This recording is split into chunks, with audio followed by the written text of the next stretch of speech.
An ka foli bɛ an lagɛba bɛɛ lajɛlen ye minnu bɛ k'an lagɛ Mali kɔnɔ fo ka se Mali kɔkan ma k'aw ladɔnniya ko nin y'aw donnen aw ka jɛmukan kɔnɔ dɔgɔkun kibaru ale bɛ lase aw ma samedi o samedi ka ta 9h la ka taa bila 10h la aw balimakɛ Bubakari Kɔlɔn Samake fɛ dɔgɔkun kibaru ale ye jɛmukan ye jɛmukan min bɛ walawalali ani faamuyali caman di aw ma dɔgɔkun kɔnɔ kibaruba minnu kɛra o bɛ di an ka maa minnu ka baara ye kunnafoni ɲinini kunnafoni sɛgɛsɛgɛli fo ka taa se kunnafoni jɛnsɛnli ma donc o de la an bɛ lagɛ dɔgɔkun kɔnɔ bakuruba la kibaru minnu kɛra an bɛ hakilina falen di olu kan fo ka taa se don nataw la an bɛ se k'an jigi da o kibaru ninnu kan ka na balo fɛn minnu la donc bi dɔgɔkun kibaru kɔnɔ an ka wele selen no kunnafonidila min ma o ye Makan Fofana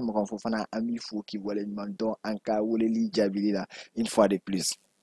I ni ce Bubakari Kɔlɔn donc foli bɛ lase yɛrɛ ma ani diɲɛ ni équipe bɛɛ lajɛlen minnu bɛ ka an ka ja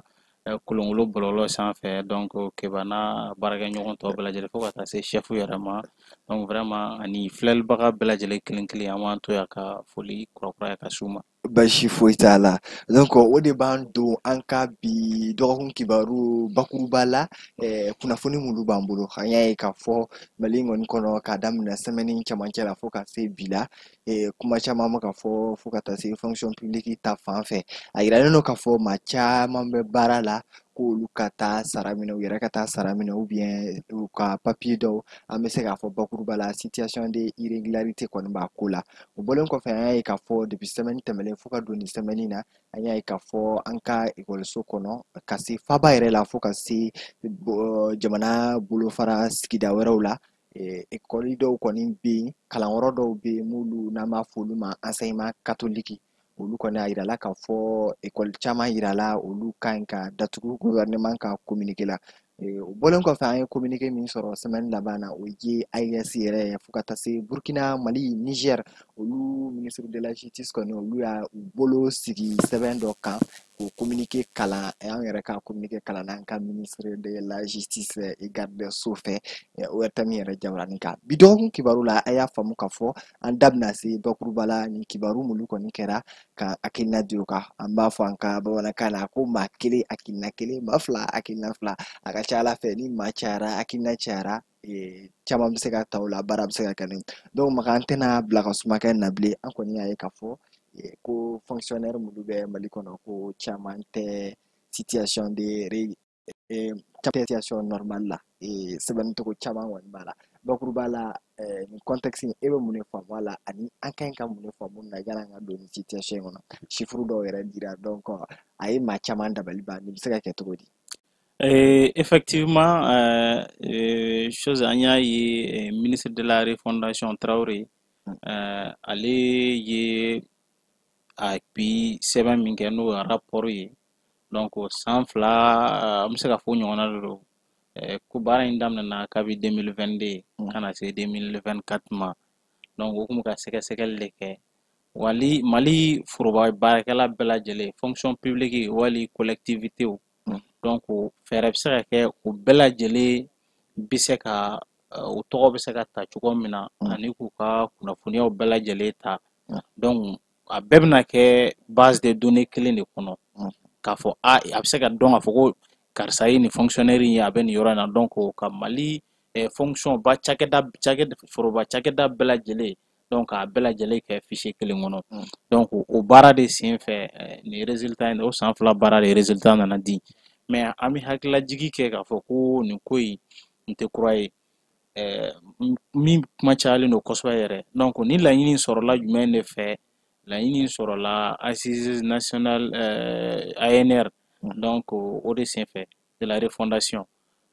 o sen fɛ a yirala k'a fɔ ko vraiment walasa jɛlenya bɛ se ka na cogo min na a bɛ dɔn k'a fɔ jamana yɛrɛ foroba baarakɛla ye mɔgɔ joli de ye wali jɔn de bɛ yen nɔ n'a sɔrɔ olu bɛ ka jamana wari ta k'a don fu la donc walasa o kungun n'a ɲɛɲɛ bɛɛ ka se ka dɔn donc fɛn sɔrɔla o de sen fɛ an bɛ hakililajigi kɛ a fɔra de ko 36 000 fonctionnaires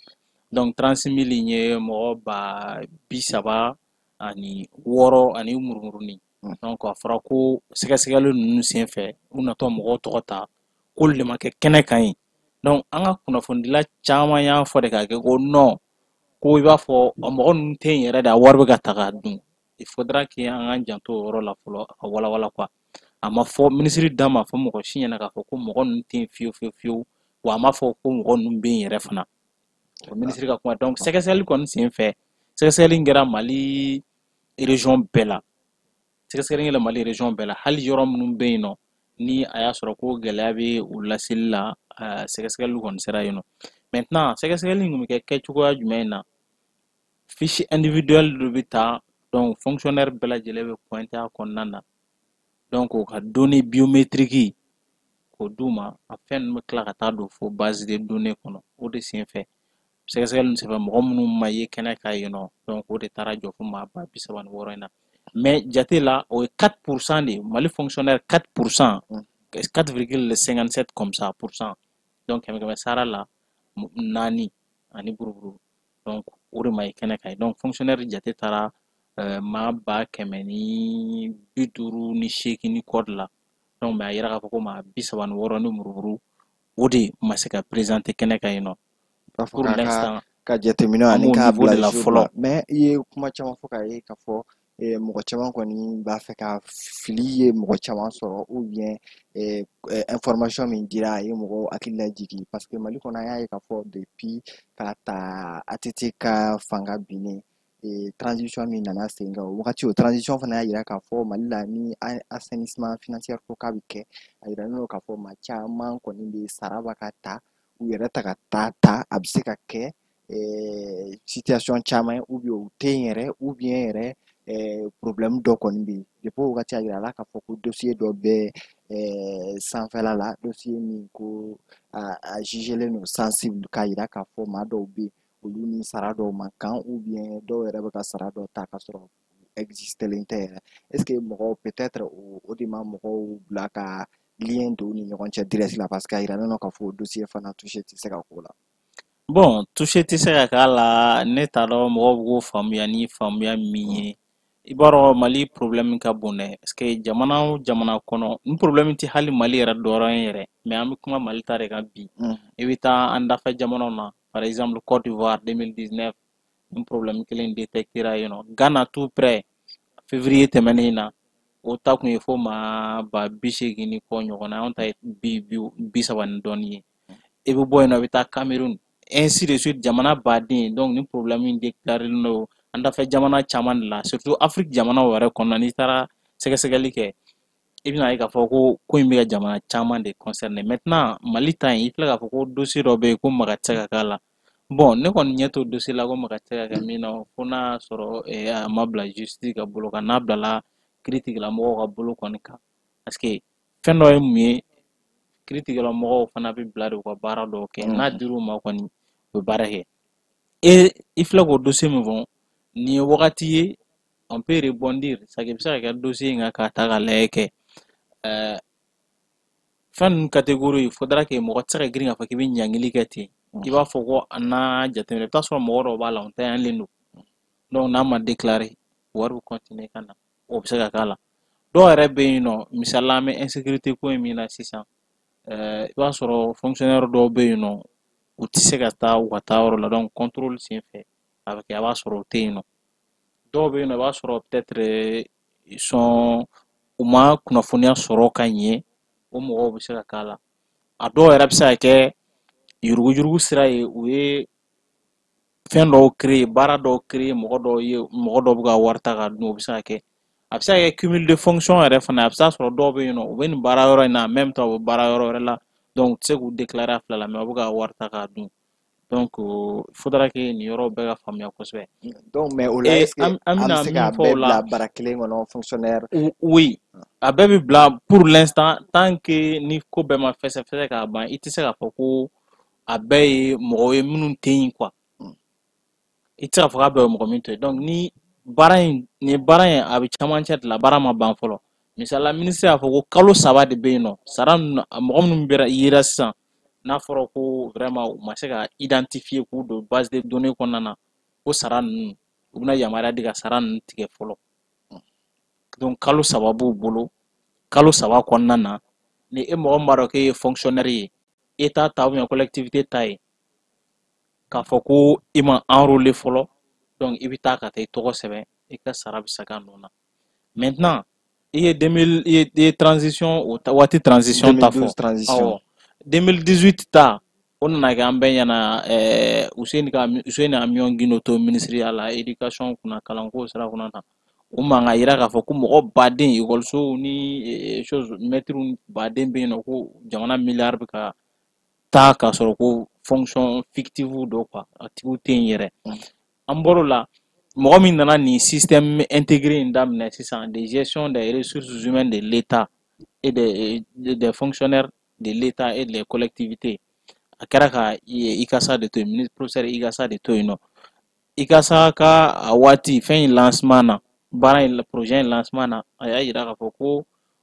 u ka fɛn baara daminɛ sen fɛ ko enseignant école karamɔgɔ mɔgɔ 400 ɲɔgɔnna k'a yira k'a fɔ ko vraiment u tɛ yen fiyewu fiyewu mais a sara bɛ ka jigin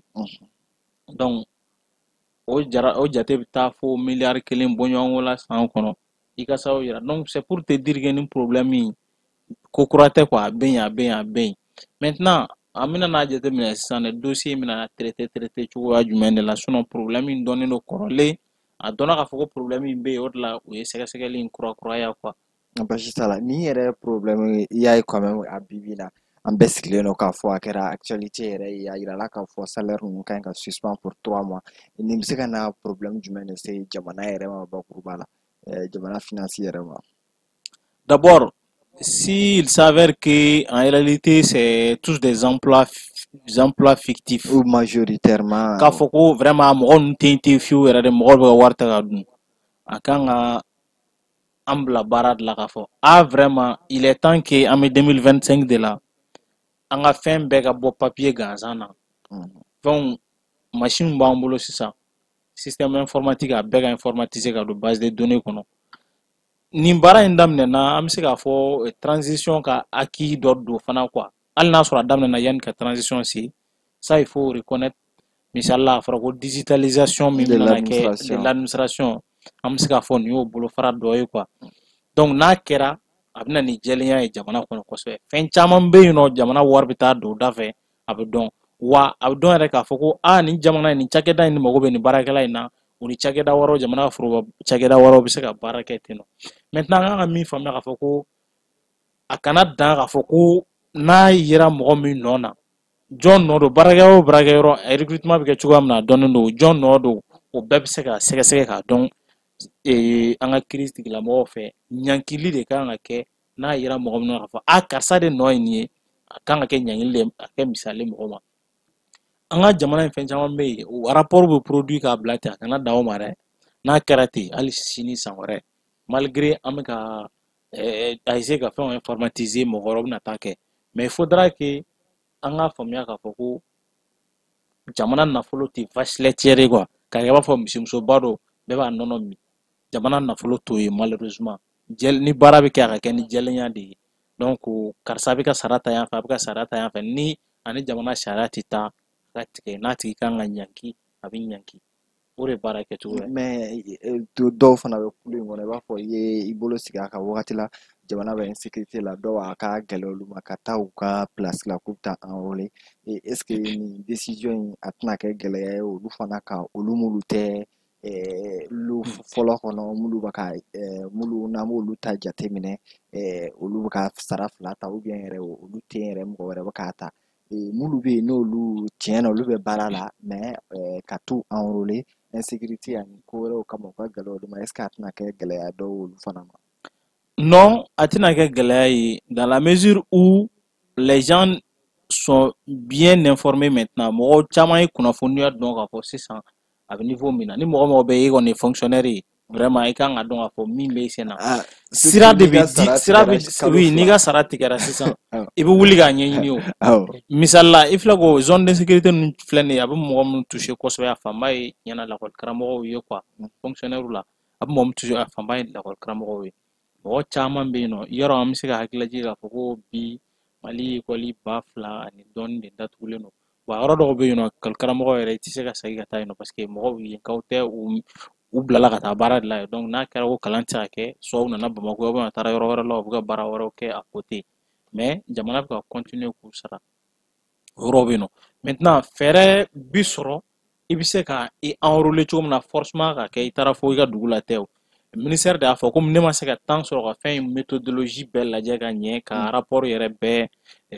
kalan ka ɲɛ mais ce qui est sûr kalo 3 in kɔnɔna na possibilité bi mɔgɔ bɛɛ bolo i bɛ se ka i yɛrɛ enrôler si réellement k'a fɔ ko e bɛ yen nɔ de e ye jamana bɛ k'e sara de i bɛ talen don jamana ka baara de la an k'a kɛ e bɛ baara la i tɛ ka baara kɛ a waati o i bɛ ka baara kɛ a waati o mais physiquement i yɛrɛ ka t'i yɛrɛbakun jɔ ne filɛ nin ye n ka coordonnées filɛ nin ye nin ye n ka numéro matricule ye o bɛɛ yira k'a fɔ i ka sara bɛ sa k'a nɔ na n'o ma kɛ c'est que l'État n'a rien à perdre parce que nin ko in a fɔra de 48 milliards miliyari bi naani ani 48 milliards voilà ani 8 kɔ san o san nin fɛn musaka bɛ bɛn o de ma o dun tɛ dɔɔni o 48 milliards a bɛ fɛn caman ɲɛ dɛ sɛnɛ sira fɛ n'i b'a don da fɛ a bɛ se ka intérêt caman sɔrɔ nɔgɔ ko fɛn caman a bɛ se k'o sɔrɔ voilà kuranko yɛrɛ sira fɛ kuranko fana sira fɛ fɛn caman bɛ yen nɔ donc an t'a fɔ ko vraiment an tɛ girin k'a fɔ k'an bɛna mɔgɔ jalaki fɔlɔ mais ministre Traoré y'a ka baara de kɛ a bilala ka baara min kɛ a y'a kɛ de wa a fana ma mɔgɔ jalaki yɛrɛ mais sɛgɛsɛgɛliw ye min di a y'o de fɔ donc ni nin kalo 3 in tɛmɛna sisan a ko bɛɛ bɛ jɛ fuwan baasi t'a la donc i ye a jira k'a fɔ gɛlɛya caman kɔni bɛna se a gɛlɛya bakuruba peut-être n'o ye m'olu t'u place la u bɛ sɔn ka kɛ école maître ye o de b'an don an ka thème 2nan kɔnɔ an y'a ye k'a fɔ gouvernement kɔni ye mesure dɔw fɛn kɛ bila an ɲɛ b'a la k'a fɔ mɔgɔw bɛ k'a fɔ ko la fermeture des établissements d'enseignement catholique ni impact kɔni école dɔw ciblelen don a ma fɔ toutes les écoles catholiques mais an ɲɛ b'a la k'a fɔ yɔrɔ caman kɔni bɛ yen bolo sigilen don olu kan donc nin mesure yɛrɛ na wagati est ce que nin ye nin na wagati alors que an ka jamana kɔnɔ an y'a ye k'a fɔ i yɛrɛ bɔra k'a rappeler sisan école min fermelen don écoliden min ta ka taa kalan na a jɔyɔrɔ a ka bon ni dɔ nana far'o école fermée fana kan surtout fo ka se faaba la yan est ce que tɛna kɛ kɔlɔlɔ ye don nataw la Mali yɛrɛ ka kalan na. Bubakari kɔlɔn jamana in don o don a bɛ mɔgɔ siran don o don a bɛ siran ka taa fɛ quoi n'i ye kalanko sira lajɛ tiɲɛ yɛrɛ la don o don ne bɛ siran parce que kunnafoni di kɔfɛ a b'a kɛ n ka kɛ kunnafoni di ye n ye école karamɔgɔya kɛ quoi donc n b'a dɔn min b'a la ni surtout ne bɔra zone fana na zone min bɛ yen nɔ hali ekɔliso kelen a dayɛlɛlen tɛ yen bi fo n'a kɛra madrasasow ye donc i b'a ye hali ekɔliden dɔw taara obligé ka taa don madrasa la yen nɔ donc an y'a fɔ cogo min na Mali kɔnɔ sisan ekɔli 2000 ni kɔ o de datugulen don yarɔ n'i ko b'o jate bɔ denmisɛnnin min touché a ka ca ni 500,000 ni kɔ ye plus de 500,000 a ka ca n'o ye pɔnw a bɛ ka ekɔliden ma affecté donc dɔw bɛ yen mɔgɔ kelen-kelenninw bɛ yen u bɛ se ka u ka mɔgɔw ta ka taa n'u ye denmisɛnninw ta ka taa n'u ye dugu wɛrɛw kɔnɔ mais dɔw yɛrɛ bɛ yen nɔ a moyen t'u ye ka taa n'a ye donc an bɛ segin ka na i ka kuma fɔlen in na i nana ye k'a fɔ ko o problème kelen nana ekɔliso wɛrɛw sɔrɔ précisément école catholique an bɛ hakililajigi ye k'a fɔ ko école catholique ninnu fɔlɔfɔlɔw dayɛlɛla Mali kɔnɔ yan nɔ kabi 1889 donc san 1889 waati donc a daminɛna o waati maintenant école catholique ninnu gérelen don conférence épiscopale de fɛ donc église de ka an bɛ se k'a fɔ a bɛ fɔ ko chrétien école an bɛ pereperelatigɛ kɛ a bɛ fɔ ko chrétien école tiɲɛ don église de ta don mais écoleden jumɛn de b'a la Mali yɛrɛ kɔnɔ bɛɛ b'a dɔn chrétien yɛrɛ jama n'i ye population jateminɛ chrétien ta k'a jateminɛ kuma ca kosɛbɛ donc mɔgɔ bɛɛ bi écoliso nin na an b'o pereperelatigɛ au contraire mɔgɔ wɛrɛw diinɛ wɛrɛ mɔgɔw ka ca écoliso ninnu kɔnɔna ka tɛmɛ chrétien kan yɛrɛ an b'o yɔrɔ pereperelatigɛ maintenant école Mali à travers les pays an bɛ se k'a fɔ école catholique 130 dɔɔnin de bɛ yen nɔ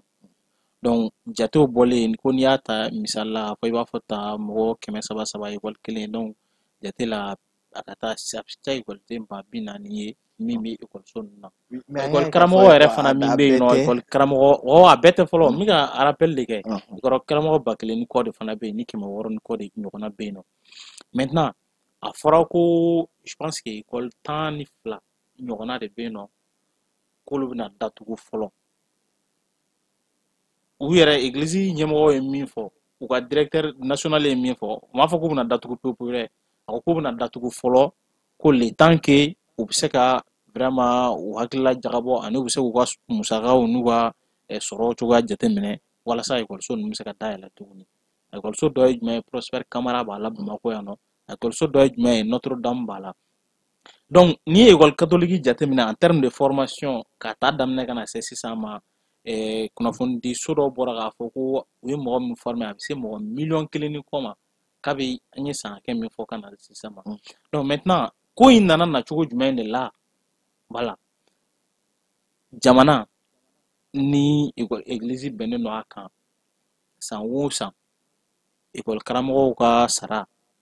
100 sara la jamana bɛ jɔ ni 80 bɔɲɔgɔnko ye donc maintenant a tɔ église yɛrɛ bɛ wari minnu sɔrɔ misalila dɔw bɛ yen nɔ olu bɛ privé la église yɛrɛ bɛ wari minnu sɔrɔ ani dɔn minnu bɛ kɛ église ye ONG ni fɛnw fɛ donc ani u ka musaka tɔw église bɛ jɔ n'o ye jamana de nana fɔ fɛn kun kan ka kɛ k'a bɛ 2024 de ni suspension ye fermeture kan non je vais dire u ka bolodi ɲɔgɔnma min kun bɛ jamana ni église ni ɲɔgɔn cɛ a kun kan ka jɔ k'a bɛ 2024 de mais 2024 la u y'a repousser ka na bila 25 na ko ni 25 kalanta banna o de la juin tɛmɛnen donc u nana u bolo bila sɛbɛn na ka fɔ ko u bɛ dɛmɛ min kɛ ko nin y'a bannen maintenant donc 80% oui jamana tɛna na o di tuguni donc mun de fɔra officiellement jamana ma déclaration kɛ ka fɔ mais mɔgɔ caman kɔni n'a jira k'a fɔ ko musakaw ka bon gouvernement ma mɔgɔ caman de nan'o fɔ ko musakaw ka bon gouvernement ma k'o de la k'a tɛna se ka kɛ mais ne bolo musaka mana na girinya cogo o cogo kalan ye yelen de musaka mana girinya cogo o cogo fɛɛrɛ kan ka kɛ wari min bɛ di ekɔli catholique ma an kan ka n'o lajɛ fɔlɔ bani qualité de formation min bɛ ekɔli ninnu kɔnɔna na n'u nana fermer certes denmisɛnninw bɛ se ka ta ka t'u bila ekɔliso wɛrɛw la a bɛ kɛ gɛlɛya ye mais mana kɛ cogo o cogo solution bɛ sɔrɔ mais ni qualité de formation min bɛna perdu dun enseignant joli ekɔli karamɔgɔ joli bɛna na bila chômage la olu mɔgɔ kelen kelen denbaw n'u ka denbayaw de mɔgɔ joli sirilen don la a ka ca État o bɛɛ kɔfɛ jamana nana fɛɛrɛ dɔw sɔrɔ k'a fɔ ko an bɛna miliyari in ta k'a di walasa ekɔli karamɔgɔw an bɛna aw dɛmɛ a bɛ se ka ekɔli karamɔgɔ ninnu ka saraw kɛ cogoya min na fɔlɔ n'a ma ɲɛ k'a b'u bila yɛrɛ fana jamana bɛ jɔ ni 50% ye indemnité ninnu sarali o tɛmɛnen kɔfɛ ko impôt minnu b'u la taxe ninnu 400 millions et quelques jamana ko k'a bɛna jɛn o kɔ ekɔli catholique ye ainsi de suite donc indemnité minnu sara n'u ye fana jamana bɛ ka jɔ n'o ye maintenant problème ye min ye an y'a ye Joliba TV reportage la kɛ don o an ye kɔni ekɔli karamɔgɔw lamɛn directeur national yɛrɛ ekɔli catholique ka directeur yɛrɛ fana kumana o y'a jira fo ekɔli ninnu bɛna datugu fɔlɔ de minnu ekɔli min concerné don ekɔli 12 min concerné don k'u bɛna datugu fɔlɔ de ko mais k'u bɛ se ko nin t'u datugulen pewu pewu maintenant ekɔli karamɔgɔw ye mun fɔ u y'a fɔ ko vraiment k'olu bilala ka bɔ baara la k'a sɔrɔ Mali ka code de travail ko procédure bɛɛ ma respecté ko u balala k'a ye de i nana pataki nana d'i ma dɔrɔn k'a fɔ karisa i bɛ bila baara la nin don in alors que procédure dɔ de n'i bɛ bila ka bɔ baara la kalo hakɛ dɔ de bɛ jateminɛ en fonction i bɛ ka baara suguya min kɛ ani i ye san hakɛ jumɛn kɛ baara la a tigi bolo donc o kalo hakɛ de bɛ jateminɛ ani i tɛ bila pewu fiyewu k'a sɔrɔ inspection ma saisi ka inspection kunnafoniya o tɛmɛnen kɔfɛ i yɛrɛ bɛ kunnafoniya préavis bɛ d'i ma préavis droit minnu kan ka sara i ye o droit ninnu a bɛ voilà i bilatɔ i t'i bila pewu pewu k'a sɔrɔ droit ninnu ma d'i ma droit ninnu bɛ d'i ma fɔlɔ mais ekɔli karamɔgɔw ye min fɔ o droit ninnu ma d'u ma mais u bilala k'a fɔra ko kɔfɛ k'a bɛ d'u ma alors que sariya la o man kan ka kɛ. An yɛrɛ y'a ye k'a fɔ affaire yɛrɛ bɛ bi na affaire bɛ justice ka Justice ka bolo kan bolo kan effectivement. a yirala k'a fɔ fɛɛrɛ kɔni ma sɔrɔ fɔlɔ k'u ka sigi ka kuma kɛ ka bɛn a la mais e bɛ ka i bolo sinsin fɛn dɔ kan ko nin tɛna k'a fermelen pewu nin bɛna kɛ ka datugu wagatinin ko de mais a mana kɛ cogo o cogo kɔni datugu wagatinin ko ou bien fermeli o ekɔliden minnu bɛ nin ekɔli tan nin kɔ in na olu kɔni olu soit transfert soit olu kɔni transfert total de don soit a bɛ kɛ ni école catholique wɛrɛw ye soit u bɛ changement complètement de système de kɛ u bɛ taa école wɛrɛw la. O bɛ taa école wɛrɛw de la mais a tɛ se ka kɛ ni école catholique wɛrɛ ye parce que u y'a fɔ de ko olu tɛna s'a charge kɔrɔ hali enseignant minnu bɛ yen n'u y'olu to bolo k'u bɛn'u ka contrat renégocier de c'est comme si u b'u sara wari min na kɔrɔlen olu tɛna se k'o d'u ma donc o bɛna na dɔ b'o la i y'a ye wa donc transfert bɛ obligé ka taa kɛ écoleso wɛrɛw de la. Basi tɛ n'o transfert kɛra a dun yirala k'a fɔ peut-être datuguli wagati ou bien fermeture totale don hali n'an ka ala deli t'o ye ni o ekɔliden ninnu ko k'u bɛ segin ka na tuguni u dun taara système min na n'u bɔra min na o tɛ kelen ye est-ce que o tɛna kɛ gɛlɛya ye ekɔliden ninnu yɛrɛ ka kalan taabolo kan u ka apprentissage kan. Ouais, transfert c'est tout à fait naturel et transfert bɛ kɛ ekɔlidenw ni ɲɔgɔn cɛ mais nin transfert massif sugu a ka jugu mɔgɔ caman ma quoi en réalité a ka jugu mɔgɔ caman ma parce que n'i ye a jateminɛ c'est à tous les niveaux ka minɛ maternelle na depuis voilà denmisɛnnin fitinin ninnu ka na se fo lycée ma a bɛɛ de b'a la minnu kun kɔrɔbayalen don peut-être a bɛ nɔgɔya olu ma dɔɔnin ka tɛmɛ minnu bɛ duguma classe ninnu na quoi vraiment ni non seulement an t'a fɔ ko ekɔliso wɛrɛw baden tɛ sɔrɔ Mali kɔnɔ minnu niveau man ɲi o ekɔliso bɛ a ka ca kojugu mais il faudra que an k'a faamuya k'a fɔ ko tiɲɛ yɛrɛ la cɛsiri min bɛ ekɔli catholique kalan na manamana tɛ rigueur bɛ yen nɔ kalan bɛ yen nɔ mais en réalité jamana kun bɛ se ka fɛɛrɛ sugu bɛɛ sɔrɔ ani a kun kana kɛ suspension in bɛɛ tigɛli ye pewu quoi peut-être hali ni dɔ kun bɛ tigɛ a la sira wɛrɛ kun bɛ sɔrɔ au fur et à mesure école catholique bɛ se k'a yɛrɛ ta cogoya min na o fɛɛrɛ kun ka ɲini o kun ka fisa ni vraiment écoliso ninnu datuguli ye tan quoi ni jɔn de bɛ perdu je pense que c'est l'état qui perd jamana de bɛ perdu parce que ni écoliso kelen datugula jamana kɔnɔ handicap don kosɛbɛ. Oui, mais o mana bɔ question me poursuit est-ce que ni transfert massif bɛna kɛ bi na n'an ye système public yɛrɛ lajɛ o enseignement k'a ye kuma dɔw la ekɔliden 60 fo ka taa se 80 ma o bɛ sɔrɔ classe kelen kɔnɔ dɔw yɛrɛ sigiyɔrɔ ko yɛrɛ ban kelen kan i bɛ taa mɔgɔ 4 mɔgɔ 5 a yɛrɛ ka ca n'o ye sigiyɔrɔ ko yɛrɛ ka gɛlɛn kuma dɔ la est-ce que bi na le système public capacité b'a la ka nin transfert massif akiwa. Bon, capacité a bɛ dépend mɔgɔw ka capacité ni Mali don capacité b'a la sinon ni Mali ka kɛcogo la capacité b'a la mais ni Mali ka kɛcogo tɛ capacité t'a la parce que ne hakili b'a la ne ka classe dɔ kɔnɔ 7e mɔgɔ 90 ni kɔ de tun bɛ classe kelen kɔnɔ. mais o classe bɛ sɔn ka bonya o la dɛ. Ayi mɔgɔ sɔgɔsɔgɔmalen de don ɲɔgɔn kan imagine k'a fɔ ko ekɔli karamɔgɔ i k'a kalan i b'a dɔn sɛgɛn b'a la dɛ ne ka classe dɔ kɔnɔ mɔgɔ 90 kan to Mopti Sevare mɔgɔ 90 kɔ de tun bɛ classe kelen kɔnɔ donc i bɛ jija surtout n'a nana don funteni wagati ninnu na bɔ sen ka bɔ n bolo k'a tɛ bɔ foyi fɛ donc kalan kan ka don cogo min na a bɛ gɛlɛya mɔgɔ minnu b'a kalanko ɲɛdɔn u b'a f'i ɲɛna yɛrɛ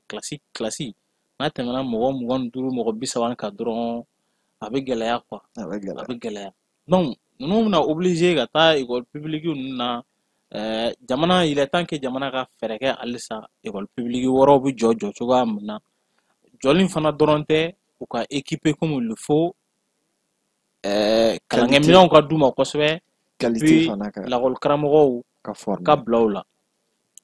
école karamɔgɔ baden bɛ sisan n'i y'a jateminɛ an filɛ ka zone minnu fɔ o bɛ se ka dɔw yɛrɛ affecté o ni salle bɛ yen nɔ k'a fɔ k'a équipelen don pourquoi pas yɔrɔ minnu école datugulen don o école karamɔgɔ bɛ se ka yɛrɛ affecté en attendant que lakana bɛ se ka na jamana kɔnɔ vraiment kalanko je me dis que halisa kalanko dɔ kɛra dɛ mais halisa kalanko an kan ka min k'a la Mali kɔnɔ an tɛ ka kɛ jamana dun tɛ jɔ kalanko. Basi tɛ autant kelen ka kuma ye i ma fili hali la Afrique du Sud ex-président Nelson Mandela ale ka écrit caman b'o o confirmer k'a fɔ jamana pilier ba dɔ ye kalan ye ekɔliso kelen don fermeli fo ka taa se nin capacité sugu la a ma nɔgɔn mais e ko Mali la a capacité bɛ sɔrɔ mais peut-être système wɛrɛ la a bɛ gɛlɛya mais hali n'u ma taa école public dɔrɔn na an ɲɛ b'a la privé caman bɛ yen o privé fana a jiralen don k'a fɔ soit caman tɛ règle la soit gɛlɛya caman bɛ yen mais est ce que hali o fana bɛna se ka ninnu accueillir wa parce que Oui, bi bi in na problème tɛ dɔrɔn ko k'a fermer o n'o y'a sɔrɔ capacité bɛ état bolo ka ninnu bɛɛ accueillir k'u bila condition na o bɔra yɔrɔ min na u k'o kelen sɔrɔ yen problème t'a la mais ni capacité fanga ka dɔgɔ dɔɔni est ce que à court terme a tɛna kɛ problème ye nin denmansa ninnu kan mais à long terme jamana yɛrɛ ka problème ye quoi. o accueil a mana na kɛ cogo o cogo u jiginyɔrɔ bɛ sɔrɔ o u bisimila yɔrɔ bɛ sɔrɔ kalansow kɔnɔna na o maintenant a bɛna kɛ kɛcogo jumɛn ye komi an y'a fɔ ekɔli an bɛ rappel kɛ ekɔli yɛrɛ statut la quoi i filɛ ka privé ninnu fɔ misali la k'a minɛ duguma kalanso ninnu na i b'a fɔ maternelle ninnu na fo ka taa se lycée fɛn na non fondamental banni ma i b'a fɔ 9e ma sisan donc olu caman de ye yɔrɔ parents bɛ k'a sara yen nɔ donc moyen bɛ mɔgɔ minnu bolo k'a sara a ka nɔgɔ olu ma olu bɛ se k'u denw ta ka taa n'u ye ekɔliso wɛrɛw la maintenant minnu bɛ yen n'olu ye jamana ka mɔgɔ affecté misali la u ka lycée ni fɛn ninnu na yen nɔ jamana bɛna obligé de k'olu réorienter ka taa ekɔliso wɛrɛ la mais sauf que école publique ninnu filɛ nin ye bɛɛ b'a dɔn n'i ye privé yɛrɛ cayalen jamana in kɔnɔ kosɛbɛ c'est que halisa an ma se ka politique ɲɛnama de sɔrɔ école publique bɛ se ka kalan niveau bɛ se ka yɛlɛn cogoya min na école publique bɛ se ka jɔ ka caya cogoya min na an y'a fɔ jama caman de bɛ taa bila classe kelen kɔnɔ c'est pas fameux ni jama cayara classe kelen kɔnɔ kalan maître kan ka se ka kalan kɛ cogo min na kalan tɛ se ka kɛ ten donc an ye c'est à plusieurs niveaux non seulement a bɛna na digi kɛ jamana yɛrɛ ka kalan cogoya la i mana na ninnu tila mɔgɔ b'a fɔ k'a man ca i mana tila ekɔlisow ni ɲɔgɔn cɛ mais ni ekɔli ninnu ye institution dɔ de ye faudra que an k'a faamuya ekɔli ninnu ye fɛn min former o de la ne ko nouvelle nana bin ne kan ne yɛrɛ tun tɛ se k'a faamuya yɛrɛ k'a fɔ ko non Mali yɛrɛ kɔnɔ kan an bɛ se ka sɔn nin ekɔli ninnu ka fermer cogoya min na quoi vraiment ekɔli ninnu u ye kobaw de kɛ jamana in kɔnɔ yan nɔ il faut voir les Notre-Dame les Prosper Camara vraiment fɛɛrɛ bɛɛ tun bɛ se ka sɔrɔ jamana tun bɛ se ka fɛɛrɛ bɛɛ sɔrɔ ni ekɔli conférence épiscopale ye église ye ekɔli ninnu kana fermer cogoya min na quoi an bɛ ka wari min don a da fɛ kalan i ye wari fɛn fɛn don kalan da fɛ ne bolo politique ko dɔrɔn don volonté ko de don wari min bɛ don kalan da fɛ bin t'a la fiyewu fiyewu fiyewu ne ɲɛ tɛ bin cogo la o e bɛ ka wari misali la sisan yɔrɔ kɛlɛ an obligé lo ka wari don a da fɛ o kalan fana de an kan ka wajibiya tuguni ka wari don a da fɛ ten de walasa sini oui o tɛmɛnen kɔfɛ an bɛ ka yɔrɔ min minimiser an ye denmisɛnninw ta ye mais maître fana ta bɛ yen nɔ maître joli de bɛna na toucher nin na n ye maître dɔ gɛnna sisan misali la a denw ka kalanko a bɛna na o ta en charge cogo di du baloko a bɛna ta charge a cogo di mɔgɔ joli sirilen don a la ainsi de suite donc mun de bɛna na kɛ karamɔgɔ ninnu ye a kuma ka gɛlɛn a kuma ka gɛlɛn wagati caman na ni kuma sera nin yɔrɔ ma Mali kɔnɔ yan an b'a ye gɛlɛya wɛrɛw bɛ wuli a la parce que voilà généralement nin fɛn ninnu tɛ tenir en compte k'a fɔ ni nin décision in taara a gɛlɛya mana bin u kan u bɛna kɛ cogo di baarako ta fanfɛ généralement donc o de b'an don an ka thème sabanan kɔnɔ an ka thème sabanan ale kɔni ale ye communiqué de i b'a fɔ k'i hakilina di ou bien k'i ka position yira situation dɔ kan an y'a ye k'a fɔ AES ministre de la justice AES Mali Burkina Niger olu kɔni ye u ka communiqué kɛ pour que ka soutien yira mɔgɔ dama damani n'olu bɛ an b'olu dɔn an b'u dɔn min na o ye mɔgɔ minnu jɔyɔrɔ ka bon contre fɛn Europe bɛ fɛn minnu kɛ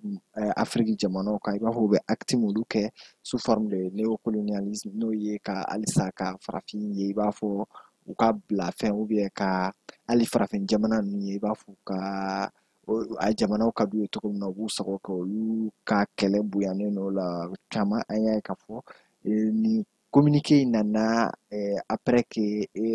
Union européenne ye Nathalie Yanga ale sanctionné ale kelen sanctionné kun tɛ Kemi Seba fana ale fana kun sanctionné na Nathalie Yanga ale yɛrɛ y'a ka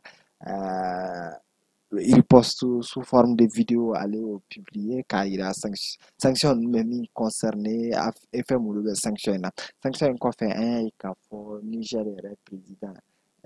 ale y'a Nathalie Yang nommé en tant que conseillère du président de la transition de Niger. Donc, et ka faamuyali ye mun ye nin communiqué in na. Bon, Yala k'a fɔ droit de l'homme ta ka respecter droit de liberté d'expression, voilà. bon, ne bɛ nin communiqué in faamuya dɔrɔn ko kɛlɛ min bɛ sen na sɔrɔko nafa sɔrɔ sira kɛlɛ minnu bɛ sen na nin y'o prolongation de ye quoi. Prolongation de nin donc guerre médiatique de fana bɛ sen na o. I b'a bila o minɛn de kɔnɔ maintenant droit ko ni fɛn ninnu ne t'a bila olu minɛn kɔnɔ kosɛbɛ ne b'a bila guerre médiatique de sen na en réalité comme on le dit a lajɛ dɔ b'a fɔ dɔ ma ko néocolonialiste dɔ b'a fɔ dɔ ma ko néo-souverainiste donc u b'o kɛlɛ de la bon an b'a fɔ ko c'est de bonne guerre bɛɛ b'i ta défend cogoya min na i b'i ta défend o fɛ maintenant i filɛ ka min fɔ AES an yɛrɛ ka minisiri Kasoge taara kalan ORTM na k'a fɔ ko vraiment u b'u ninnu kɔkɔrɔma don Nathalie Yam Kemi Seba Ibrahim Traoré n'o ye Burkinabé ye donc Kemi Seba yɔrɔ ale ye franco béninois ye donc dɔn ye helvético camerounaise Suisse voilà a ba ye Suissesse ye a fa ye Camerounais Nathalie Yam donc a sigilen don Suisse juin tɛmɛnen an ye Nathalie Yam ta de ye Union européenne ka commission dɔ bɛ yen olu sigira k'a fɔ ko u bɛna a ɲangi k'a sababu kɛ k'a bɛ ka bɔ ka kuma minnu kɛ k'a bɛ ka Russie dɛmɛ donc européens ka jate dun na Russie fɛn fɛn ye démocratie ye Russie b'o contrôle la fɛn fɛn ye adamadenw ka hakɛ ye Russie b'o contrôle la olu ka jate la ko donc Russie bɛ balawu de la bon n'i taara côté dɔ in fana ɲininka olu b'a fɔ ko non européens u tɛ foyi la u ye intérêt ko kɛlɛ dɔrɔn de la Afrique kɔnɔ yan nɔ k'u bɛ intérêt ko kɛlɛ dɔrɔn de la Afrique kɔnɔ yan nɔ u b'a fɛ de toujours ko ka anw to jɔnjajuru kɔnɔna na donc fɔɲɔgɔnkɔ ye nin yɔrɔ ninnu de ye quoi yarɔ Nathalie Yam yɛrɛ bɛ to ka hali kɔrɔmatigɛli kɛ n'a bɛ fɛ ka taa ni kɛ a b'a fɔ ko la dame de Sochi u ye sommet min kɛ Sochi Russie n'a taara o la donc depuis o wagati kɛlɛba b'a n'u ni ɲɔgɔn cɛ donc ɲangili minnu dar'a kan ɲangili ninnu ye jumɛn ye Union européenne y'a yira k'a fɔ ko a sen tɛ cun wala u ka dugukolo sanfɛ ko mais a kana hali pan u ka dugukolo u ka jamanaw kunna ou bien k'a fɔ k'a bɛ transit kɛ i b'a fɔ avion min nana panser a bɛna jɔ a ka aéroport la ka tɛmɛ ka taa yɔrɔ wɛrɛ k'a kana n'o si kɛ u ka dugukolo sanfɛ wa fɛn fɛn y'a ka sɔrɔ sira ye banque ni fɛnw sira fɛ n'a sera u ka institution financière ou bien bancaire dɔ la ko vraiment u b'a minɛ a tigi maintenant an bɛ hakililajigin k'a fɔ ko a yɛrɛ ti Union européenne dugukolo sanfɛ quoi parce que a bɛ Suisse de la Suisse tɛ Union européenne na mɔgɔw k'o yɔrɔ faamuya awɔ voilà an turulen don n'o ye donc nin y'o gɛlɛyaba ye a kan o de y'o aya ne kɔni ɲɛ tɛ a kɛcogo la o kɔrɔ de ko soit k'a fɔ ale tɛ nin jamana na ale bɛ Sisi de a baara kɔni vraiment a bɛ déplacement gɛlɛya ma quoi déplacement bɛ gɛlɛya ma yɛrɛ AES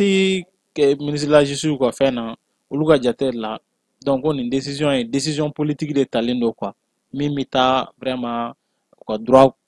ninnu ka hakɛ a bɛ dankari Nathalie Yam ka hakɛ la mais ko in i y'a fɔ cogo min na Nathalie Yam dɔrɔn tɛ Kemi Seba b'a la yarɔ ale ni Faransi yɛrɛ bi ɲɔgɔn na maintenant Franklin Nyamsi b'a la n'ale bɛ école karamɔgɔya la Faransi yen nɔ Cameroun dɔ ma a bɛ école karamɔgɔya la Faransi yen nɔ donc wagati dɔ kɛra yɛrɛ ale fana ta ale ka sara kun tigɛra parce que k'a kun bɛ ka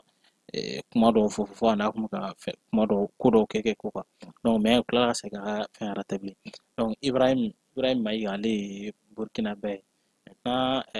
Alino Faso ni ale ntanyana Côte d'Ivoire Côte kɔsa in d'Ivoire na kɔnɔ. yɔrɔ hali sisan a ko furukufurukuba bi Burkina ale ni An bɛ Côte ka d'Ivoire ni ɲɔgɔn cɛ Burkina ale ka kun minɛna janvier tɛmɛnen parce que ninnu ko Côte d'Ivoire ko Alino Faso k'a ni dɔw bɛ ka bɛnbɛnbɛn siri u bɛ fɛ ka wale kɛ min bɛ fɛ ka vraiment olu ka jamana dafiri donc quoi en intelligence avec d'autres voilà d'autres forces extérieures. A kɔni nana kɛ a nana ntanya u bolo u ka gendarmerie dɔ kɔnɔna de la donc mɔgɔw ko k'u m'a faamuya parce que ko comment est ce que mɔgɔ min nana a y'a fɔ ko a b'a di justice ma n'a nana kɛ a nana sa est ce que o mun b'a yira an na k'a fɔ ko a ko k'a y'a yɛrɛ faga mun b'a yira an na k'a fɔ k'a y'a yɛrɛ faga mun b'a yira an na k'a fɔ ko aw m'a faga donc o ko enquête kɔni o bɛna to sen na maintenant mɔgɔw kan ka mun de faamuya nin bɛɛ la en réalité Niger ye a nommé ka kɛ Nathalie conseillère Yanni. ye a kɛra Kemi Seba ta kɔfɛ yarɔ Kemi Seba ni Faransi ka furukufuruku la u ye Kemi Seba fana kɛ conseiller ye Niger donc toujours c'est une manière de dire que communication dɔ de don quoi hali n'a sɔrɔ a tɛna na baara wɛrɛ kɛ Niger ye k'a fɔ ko donc n'a y'a bali fɛn fɛn na an b'o d'a ma quoi a bɛ ka min kɛ a bɛ k'an ka combat kɛ an b'o d'a ma en réalité o bɛ nin logique de kɔnɔ quoi donc kɛlɛ dɔ de bɛ sen na Mais quoi. ni victime kelen bɛ nin ko la est ce que droit de l'homme bɛɛ b'a k'i basé o kan est ce que o de tɛ parce que an y'a ye k'a fɔ hali AES yɛrɛ kɛlen filɛ nin ka min kɛ certes tuma dɔw la an ye fɛn caman bolo tɛnku fɛn caman la faransi la k'a yira k'a fɔ deux poids deux mesures dɔw fɛ yen a tɛ bɛn dɔw fɛ yen n'a kɛra yen i bɛ t'olu féliciter i b'olu dɛmɛ yɛrɛ k'a kɛ an y'o de accuser faransi la mais est ce que AES fana nin t'o posture sugu ye k'a yira k'a fɔ bi bi in na olu yɛrɛ bɛ bɔ ka u yɛrɛ kɛ défenseur de droit de l'homme ye alors que AES pays kelen kelen bɛɛ n'i y'a ta k'a jateminɛ k'a fɔ bi bi in na hali n'o y'a sɔrɔ kuma bɛ se ka kɛ mais kɛcogo de b'a la alors que ninnu bɛ ka kuma cogo min na certes u bɛ ka défense de ta mais u bɛ ka ku territoire m'olu kan ni i nana Afrique yan mɔgɔ caman b'o fɔ i tɛ se ka nin kɛ Afrique dugu la ka ɲɛsin jamana wɛrɛ ma. En réalité Est ce que droit de l'homme droit de l'homme instrumentalisé len de don fan bɛɛ fɛ quoi bon jamana dɔw bi dɔw ɲɛ a bonyani na mais droit de l'homme ye fɛn dɔ ye est ce que n'a bɔra mɔgɔ min yɛrɛ da bɛɛ tɛ ka instrumentaliser u tɛ ka matarafa o matarafa cogo la kuma ye kara ye anw fɛ yan nɔ gɛlɛyaba bɛ droit de l'homme ko la sira caman fɛ faransi yɛrɛ fana sira dɔw fɛ gɛlɛya b'a la mais an bɛ se k'a fɔ respect la faransi ni Europe jamana caman na a fɛn caman respectelen don u fɛ yen ka tɛmɛ anw kan o yɔrɔ ye tiɲɛ ye maintenant